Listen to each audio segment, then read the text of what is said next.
අද අපි බලන්නේ කේන්ද්‍රික ඛණ්ඩයක ඡාප දිග හොයන්නේ කොහොමද කියලා.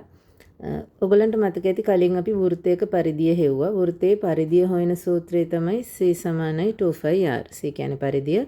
පරිධිය හොයන්න අපි පාවිච්චි කරන්නේ 2πr කියන සූත්‍රය. එතකොට දැන් ඡාප දිග හොයන්නත් අපිට ඒ සූත්‍රෙම ඕන වෙනවා.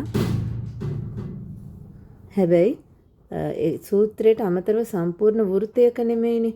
එතකොට අපි මෙන්න මේ ඡාපය හොයන්නේ. මේ ඡාපය හොයන්න නම් එක වෘත්තයෙන් යම්කිසි කොටසක්.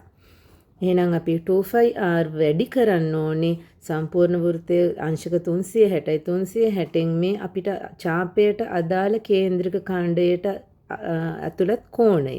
දැන් මේක θ කියලා අරන් තින්නේ මේ කෝණේ අංශක 60යි නම් 360කින් අංශක 60ක ප්‍රමාණයක තමයි අපි මේ ඡාප දිග හොයන්න යන්නේ.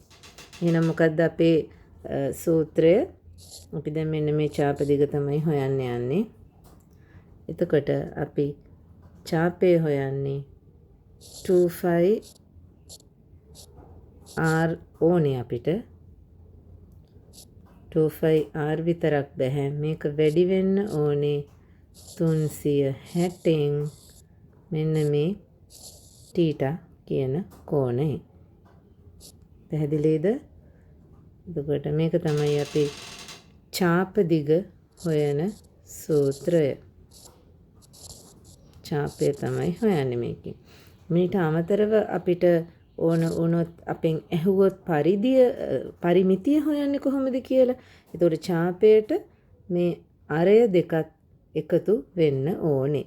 ඔයගොල්ලෝ දැනට මතක තියාගන්න ඕන දේ තමයි ඡාපය හොයන්නේ 2πr විතරක් නෙමෙයි 2πr වැඩි කරන්න ඕනේ මේ 360න් ඒ ඡාප කොටසට අයිති කේන්ද්‍රික කෝණයෙන් කියන එක. පැහැදිලි නේද ඔයගලන්ට මං කියපු දේ?